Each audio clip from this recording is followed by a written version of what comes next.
हमारी आज की कहानी का शीर्षक है ज्येष्ठ पूर्णिमा और वट पूर्णिमा व्रत की कथाएं। ज्येष्ठ मास की पूर्णिमा को वट पूर्णिमा के नाम से भी जाना जाता है। हर साल अखंड सौभाग्य के लिए महिलाएं इस व्रत को करती है। इस दिन सुहागन महिलाएं वट पूर्णिमा का व्रत रखती है और वट यानी बरगद की पूजा करते अपने पति की लंबी उम्र की कामना करती है। कहा जाता है कि वट वृक्ष का पूजन और व्रत करके ही सावित्री ने यमराज से अपने पति को वापस पा लिया था। तभी से पति की लंबी आयु के लिए इस व्रत का विधान प्रचलित हो गया है। वट पूर्णिमा का महत्व। मान्यता है कि यह वट यानी बरगद इकलौता ऐसा वृक्ष है जिसे ब्रह्मा, विष्णु और महेश तीनों देवताओं का वास होता है। इस वृक्ष की पूजा करने से तीनों देवता प्रसन्न होते हैं और मनुष्य की सभी मनोकामनाएं पूरी करते हैं।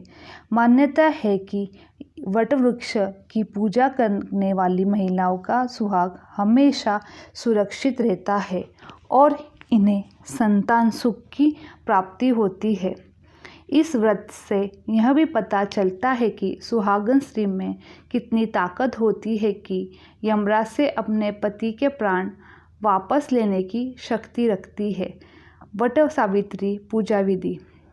शिवजी ने देवी पार्वती से कहा कि सावित्री व्रत के दिन प्राप्त स्नान करके सास ससुर का आशीर्वाद लेना चाहिए। फिर वट वृक्ष की समीप बैठकर पंच देवता और विष्णु भगवान का आह्वान करें। 3 कुश और तिल लेकर ब्रह्मा जी और देवी सावित्री का आह्वान करें। ओम नमो ब्राह्मणाय सह सावित्री इच्छांगश इह तिष्ठ सुप्रतिष्ठाय भव। इसके बाद जल, अक्षत, सिंदूर, तिल, फूल, माला, नैवेद्य, पान अर्पित करें। एक आम या अन्य फल लेकर उसके ऊपर से वट पर जल अर्पित करें। कच्चा सूत लपेटते हुए 7 या 21 बार वट की परिक्रमा करें। वट पूर्णिमा की कथा। देवी पार्वती जी ने कहा, हे देवताओं के भी देवता, जगत के पति शंकर भगवान, प्रभास क्षेत्र में स्थित ब्रह्मा जी की प्रिया जो सावित्री देवी है, उनका चरित्र आप मुझसे कहिए।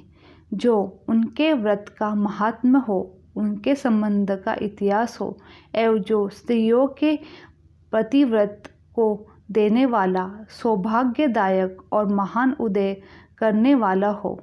तब शंकर भगवान ने कहा कि महादेवी, प्रभास क्षेत्र में स्थित सावित्री के असाधारण चरित्र को मैं तुमसे कहता हूँ। हे माहेश्वरी, सावित्री स्थल नामक स्थान में राजकन्या सावित्री ने जिस प्रकार उत्तम वट सावित्री का व्रत का पालन किया। मध्य देश के एक धर्मात्मा राजा रहता था जो भी प्राणियों के हित में तत्पर रहता था। उसका नाम अश्वपति था। धर्मात्मा, क्षमाशील, सत्यवादी होने पर भी राजा संतान रहित था। एक समय वह राजा प्रभास क्षेत्र में यात्रा करते हुए पहुंचा और सावित्री स्थल पर आ गया। वहां पर राजा ने अपनी रानी के साथ इस व्रत को किया जो सावित्री नाम से प्रसिद्ध सभी प्रकार की कामनाएं को पूर्ण करने वाला है। उन्होंने संतान की प्राप्ति के लिए मंत्रोच्चार के साथ प्रतिदिन 1 लाख आहुति दी। 18 वर्ष तक यह कर्म जारी रखा। श्री ब्रह्मा जी की प्रिया सावित्री देवी उस राजा पर प्रसन्न हुई। कमंडलू को धारण करने वाली सावित्री देवी दर्शन देने के बाद पुनः अदृश्य हो गई। लेकिन देवी के दर्शन के पुण्य से कुछ दिनों बाद अश्वपति के घर देवी के समान रूप वाली कन्या का जन्म हुआ, जो देवी सावित्री के अंश से ही उत्पन्न हुई थी। देवी सावित्री को प्रसन्नता से प्राप्त तथा सावित्री की पूजा करने के बाद उत्पन्न कन्या का नाम भी सावित्री रखा गया। वह राजकन्या देवी के समान सुशोभित होती हुई बढ़ने लगी और धीरे धीरे सुकोमल अंगों वाली वह कन्या यौवनावस्था को प्राप्त हुई। नगरवासी उस कन्या को देखकर यही समझते थे कि वह कोई देवकन्या है। कमल के समान विशाल नेत्रों वाली एवं तेज से अग्नि के समान प्रज्वलित होती हुई वह सावित्री महर्षि भृगु द्वारा कहे गए सावित्री व्रत को करने लगी। लक्ष्मी के समान सुशोभित वह कन्या एक दिन देवी सावित्री की पूजा करने के बाद पिता के पास खड़ी हो गई। उस समय पुत्री की युवावस्था को प्राप्त हुए देखकर राजा ने मंत्रियों से सलाह किया। इसके बाद राजा ने सावित्री से कहा, हे पुत्री, तुम्हें योग्य वर को देने का समय आ गया है। मुझसे कोई तुम्हें मांगने के लिए भी नहीं आता और मैं भी विचार करने पर तुम्हारी आत्मा के अनुरूप वर को नहीं पा रहा हूँ। अंत हे पुत्री, देवता के निकट मैं जिस तरह निंदनीय ना हूँ वैसा तुम करो। इसलिए हे पुत्री, मैं तुम्हें भेज रहा हूँ कि तुम स्वयं ही अपने योग्य वर ढूंढ लो। वृद्ध मंत्रियों के साथ शीघ्र जाओ और मेरी बात मानो।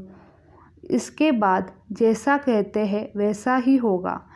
ऐसा कहकर सावित्री घर से निकलकर राजर्षियों के साथ तपोवन की ओर चल पड़ी और वहां पहुंचकर माननीय वृद्धजनों को प्रणाम करके सभी तीर्थों और आश्रमों में जाकर पुनः मंत्रियों के साथ सावित्री अपने महल को लौट आई। यहाँ सावित्री के पिता के साथ देवर्षि नारद को बैठे हुए देखा। आसन पर बैठे हुए नारद जी को प्रणाम करते मुस्कुराती हुई जिस कार्य के लिए वन में गई थी सारी बात कहने लगी। सावित्री बोली, हे नारद जी, शाल्व देश में धर्मात्मा दुग्धमस्तैन नामक एक विख्यात क्षत्रिय राजा है जो देवयोग से नेत्रहीन हो गए हैं। रुक्मी नामक उनके एक सामंत ने उनसे राजपाट छीन लिया। वह अपने पुत्र और पत्नी के साथ वन में रह रहे हैं। मैं उनका पुत्र सत्यवती और धर्मात्मा है। उसे ही मैंने मन में पति रूप वरण किया है। नारद जी सावित्री के वचनों को सुनकर बोल पड़े, हे राजन, सावित्री ने यह बड़ा कष्टप्रद कार्य कर डाला। बाल वृद्धि में होने से इसने केवल गुणवान समझकर सत्यवान को वरण कर लिया। सत्यवान मिट्टी के घोड़े बनाता है और घोड़े का भी चित्र बनाता है, इससे उसे चित्राशव भी कहते हैं। सत्यवान दान और गुण में रत्नी देव के शिष्य के समान है। ब्राह्मणों की रक्षा करने वाला और सत्यवादी है। राजा यताति के समान उदार, चंद्रमा के समान प्रिय लगने वाला, रूप में दूसरे अश्विन कुमार के समान बलवान है। लेकिन उसमें केवल एक दोष है, दूसरा कोई नहीं, कि सत्यवान आज से ठीक 1 वर्ष के आयु हो जाने के से देहांत कर देगा। ऋषि राज नारद की बात सुनकर अश्वपति घोर चिंता में डूब गए। सावित्री ने उनसे उसके कारण पूछा तो राजा ने कहा, पुत्री, तुमने जिस राजकुमार को अपने वर के रूप में चुना है वह अल्पायु है। तुम्हें किसी और को अपना जीवन साथी बनना चाहिए। इस प्रकार नारद जी की बात सुनकर राजकन्या सावित्री ने राजा से कहा, राजा लोग के किसी एक बार कोई बात कहते हैं, ब्रह्मवेत्ता एक ही बार कहते हैं और एक बार में ही कन्या दी जाती है। ये तीनों कर्म एक ही बार में किए जाते हैं, बार बार नहीं। दीर्घायु हो या अल्पायु हो, गुणवान हो या अथवा निर्गुण हो, वर हो या एक ही बार वर किया जाता है। अब दूसरे वर को वरण नहीं करूँगी। नारद जी ने कहा, हे राजन, यदि आपको उचित लगता है तो अपनी पुत्री सावित्री को कन्यादान शीघ्र कर डालिए। राजा शुभ मुहूर्त विधि विधान पूर्वक सत्यवान के संग सावित्री का विवाह करवा दिया।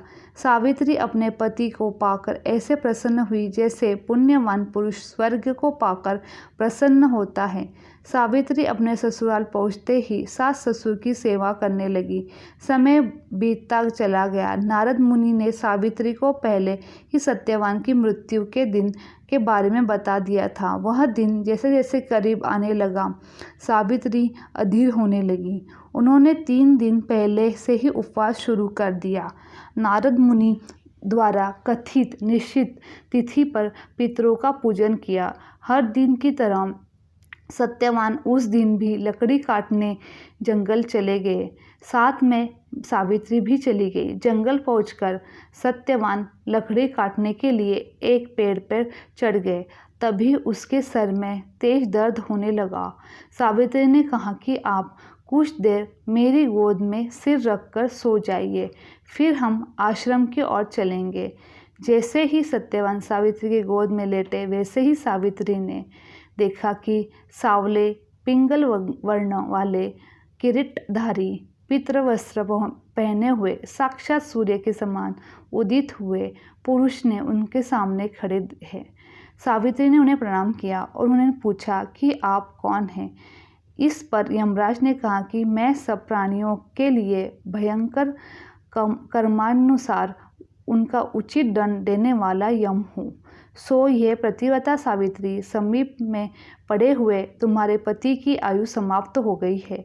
इसे यमदूत पकड़कर नहीं ले जा सकेंगे, इसलिए मैं स्वयं आया हूँ। ऐसा कहकर फांस के लिए हुए यमराज ने सत्यवान के शरीर से अंगुष्ठ मात्र शरीर वाले जीवात्मा को बलपूर्वक निकाल दिया। इसके बाद यमपुरी की ओर चलना शुरू किया। सावित्री भी यम के पीछे पीछे चलने लगी। यमराज ने सावित्री से कहा कि कोई भी जीव बिना आयु समाप्त हुए यम मार्ग से नहीं जा सकता। यमराज ने सावित्री को समझाने की कोशिश की कि यही विधि का विधान है, लेकिन सावित्री नहीं मानी। सावित्री की निष्ठा की और पति परायणता को देखकर यमराज ने सावित्री से कहा कि देवी, तुम धन्य हो, तुम मुझसे कोई भी वरदान मांगो। सावित्री ने कहा कि मेरे सास ससुर वनवासी और अंधे हैं, उन्हें आप दिव्य ज्योति प्रदान करें। यमराज ने कहा ऐसा ही होगा, जाओ अब लौट जाओ। लेकिन सावित्री अपने पति सत्यवान के पीछे पीछे चलती रही। यमराज ने कहा देवी, तुम वापस जाओ। सावित्री ने कहा भगवान, मुझे अपने पति देव के पीछे पीछे चलने में कोई परेशानी नहीं है। पति के पीछे चलना मेरा कर्तव्य है। यह सुनकर उन्होंने फिर से उसे एक और वर मांगने के लिए कहा। तब सावित्री बोली, हमारे ससुर का राज्य छीन लिया गया है, उन्हें पुनः वापस मिला दे। यमराज ने सावित्री को यह वरदान भी दे दिया कि जाओ, अब तुम लौट जाओ। लेकिन सावित्री पीछे पीछे चलती रही। यमराज ने सावित्री को तीसरा वरदान मांगने को कहा। तब सावित्री बोली। इस पर सावित्री ने 100 संतानों और सौभाग्य का वरदान मांगा। यमराज ने इसका वरदान भी सावित्री को दिया। सावित्री ने यमराज से कहा कि प्रभु, मैं एक प्रतिव्रता पत्नी हूँ और आपने मुझे पुत्रवती होने का आशीर्वाद दिया है। यह सुनकर यमराज को सत्यवान के प्राण छोड़ने पड़े। यमराज अंतर्धान हो गए और सावित्री उसी वट वृक्ष के पास आ गई जहाँ उसके पति का मृत शरीर पड़ा था। सत्यवान जीवित हो गया और दोनों खुशी खुशी अपने राज्य की ओर चले गए। दोनों जब घर पहुँचे तो देखा कि माता पिता को दिव्य ज्योति प्राप्त हो गई।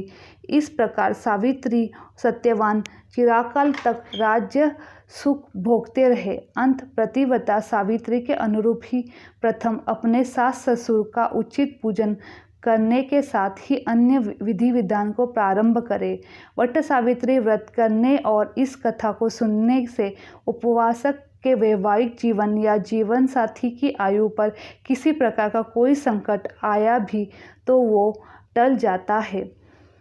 अगर मेरी कहानी आपको अच्छी लगी तो please like, subscribe and share my channel. Thank you. धन्यवाद।